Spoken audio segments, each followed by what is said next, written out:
thanks for coming back. These are your questions. So without much ado, let's get straight into it. Right to it. So the first question is, does a string over the bridge versus a pass-through bridge have any effect? And we've seen a lot of guitars where somebody has put on an additional tailpiece to run the strings through the bridge, kind of in like the Huff-free plate. Yes. But I think more realistically, what you would more commonly see is kind of like a jazz guitar or an archtop guitar where somebody has put a tailpiece to put downward pressure on the bridge. Yeah, that's a completely different design of the body for that mechanism. Yeah, so Right. I guess a flat top classical guitar, or essentially flat top. Yeah. So those guitars that have been converted to that, I think that that's not a great idea. No, I mean the classical guitars, the Spanish models. Well, even like an inexpensive steel string, because yes, you know, yeah. people I see it done with cheap stuff all the time to try to get around usually a drifting neck. Right, Yes. right. I guess to answer your question, you have essentially a structure that was designed to take a rotational force, and you're converting that into a downward force.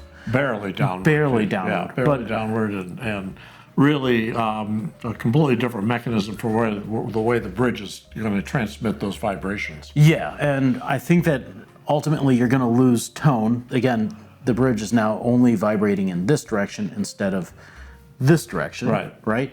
And you're probably going to lose sustain because you're not getting as much of it makes for a more feeble sound. Yes. So if you like the sound of a neutered guitar and you like to have a devaluation because you're putting extra holes and doing something stupid, I guess go for it.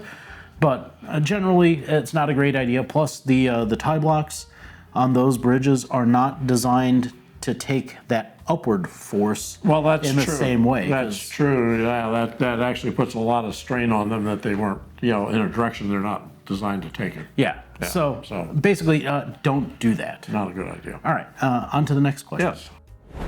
My guitar finish is turning cloudy. Oh boy. Yes. How do you fix it? Step one, put a blindfold on. Yes. It's a little bit of a generic question insofar as there's many types of finishes and many types of cloudy we see. However, the most typical we see is the older Spanish instruments that were sprayed with the catalyzed urethanes, where they didn't get the chemistry right when they catalyzed it, and or they trapped moisture in the wood underneath, sprayed on top of it, and over time, as that migrates through and tries to migrate out the film of finish, which it won't do, it ends up turning the film cloudy. There's really no cure for that. Right, and actually, we've been seeing this a lot with some of these new factory guitars out of Spain, and I get these calls and they're saying, hey, my guitar finish is cloudy. Can you fix it? And can we fix it? I was going to say the follow-up to that we're going to get is, well, why can't you just refinish the guitar? Right. In theory, you could.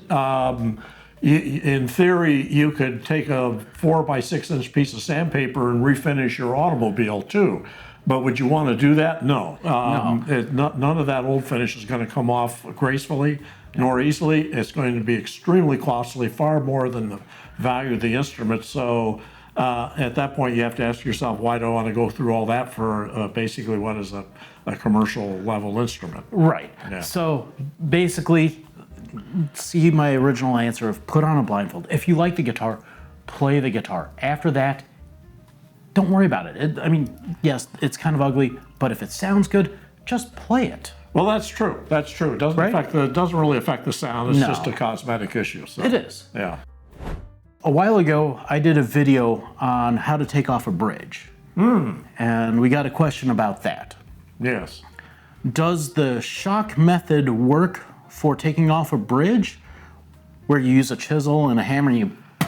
That's a very... Or should we just try it? That's a difficult question to answer in full, because a lot depends, on the... and I'm assuming we're talking here and specifically about Spanish model bridges. Right. Okay, which are very distinctly different than steel string guitars, which have a more robust edge on their bridges. Yes. But that said, the answer to that would rely on what type of glue had been used, because some of the synthetic glues don't respond to that shocking whatsoever. And so trying to shock them off if they're put on with a synthetic glue is going to lead to problems splitting the bridge mostly. There's the other issue. Yes. Not every top is perfect without runout. Also, that goes without saying.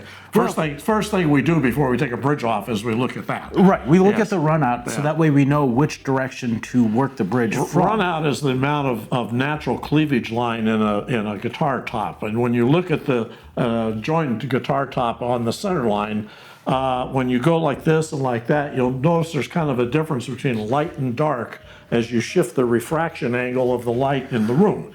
And if you see a really distinct difference between the two halves, that's a guitar with a lot of runout in the top, which means one way it'll come off cleanly, but the other way it's going to want to dig down into it and create big problems. I mean, we've seen guitars where the bridges have been, shall we say, expediently removed, where because the top had a high level of runout, it rips straight through and peels the top off of the brace. Yeah, almost up to the rosette or down to the butt of the instrument. Yeah. It's like, whoa. Yeah, and we have problems. fixed it, but yeah, big problems. Big problems. So, yeah. So if you want to risk that, go ahead. But whatever you do, don't use that Stumac iron that you can heat up. That is the worst tool on the face of the earth. So there's ways to remove bridges and ways not to do it. And the bottom line is, if you have to ask, you shouldn't do it. Yep. How do flat top frets, especially like the ones on older models, compare to modern frets? Do they sound better? Do they have intonation issues? Do they whatever? Well, they're more efficient at wearing out the windings on your wound strings because the sharp edges on the corners are going to do that immediately. They make it also more difficult to do a glissando if you're doing that when you're playing because you're going to catch on the corners. I see no benefit to it whatsoever, but we see a lot of guitars where that's the condition of the tops of the frets because they had to file away at the frets so much to try to deal with a fingerboard problem that they didn't want to pull the frets out and deal with the fingerboard problem to begin with. So yes, we see it, but it's not really very good. Yeah. And as far as like affecting sound and intonation, the most important thing for that, of course, is the connection of the fret to the fretboard and the accuracy of the math of the fret installation in the first place. Yeah. So basically, that just means it's old. Probably, you don't have to change it. Like you don't have to do a refret, but I think that your guitar sound would improve if you did that.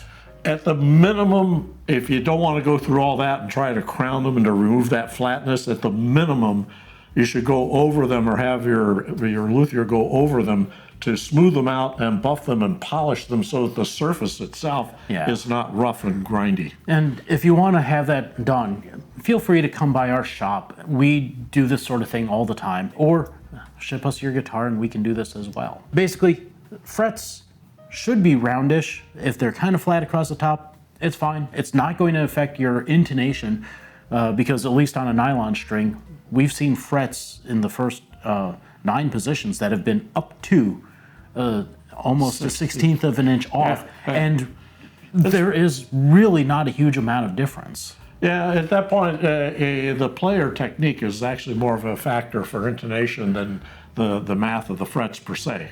Okay. But it's important to get the math right so the player doesn't have to compensate. And this now transitions into a question that one of you asked me over the phone.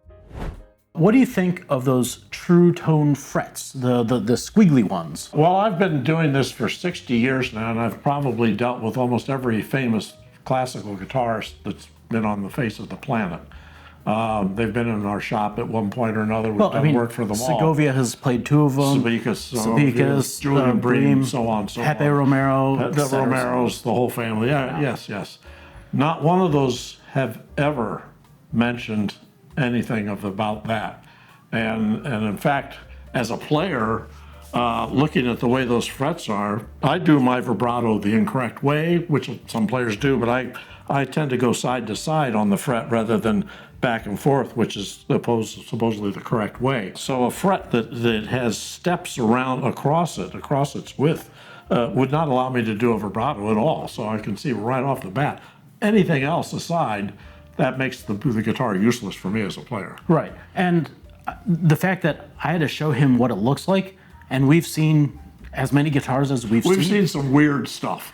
A lot of weird stuff. So, kind of in my opinion, from the luthier point of view, to get a very, very, very, very, very, very potentially nominal improvement that I'm not 100% sure is there, you have to have a CNC machine to program that in and have the programming know-how to program for the slot placement. Yeah, I'm not even sure how you would get a standard fret wire to go in to that, but to make those little micro bends. Right. I'm not sure how that's done. Well, you buy the frets. So they're more expensive for us. Oh, they come already bent? Yeah, they come already bent. Oh, it's not like you're going to the orthodontist and they're fixing your braces. See, I'm very fixated on the fit of the fret to the slot. Yeah. And I could see right off the bat trying to cut those slots with those jollywaggers like that would be very difficult and hard to control that aspect too. So there's a whole bunch of reasons that just aside from a player standpoint where I could imagine that would not be ideal. So you're saying that it's a solution for a problem that doesn't exist? Yeah, okay. Exactly. There you go, thank you. Would guitars benefit from a sound post? Is there something that precludes them in their design or their function? Because, you've got the top that's vibrating from the strings. Yeah. And then you've got the back that vibrates of its own free will. And then... Well, I won't speak as a violin maker because I've only made one. You've made a lot more violins than I ever have or ever will. But as I understand it, because the violin has the energy continuously applied by virtue of the bow. Yes. Okay? So the sound post kind of makes sense insofar as that it takes your vibrations from the top and transmits it to the rest of the structure of the violin. Where the back is not resting upon your shoulder generally. That's true. You have a chin rest that isolates it so the back can vibrate. Yeah. The whole modern violin is designed around all that structure.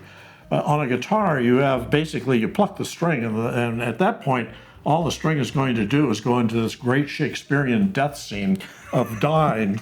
And it's just the question of how gracefully and how long does it do the death scene before the sound fades away. Yeah, is it a death scene from The Departed? Right. Or is it a death scene from a 1920s Shakespearean movie where it can draw on for 2.5 minutes as they flop around? That's it. And there you go. And the sound post is not going to help you do that. Right. It's like doing that great death scene from the 20s with your shoelaces tied together. Yeah.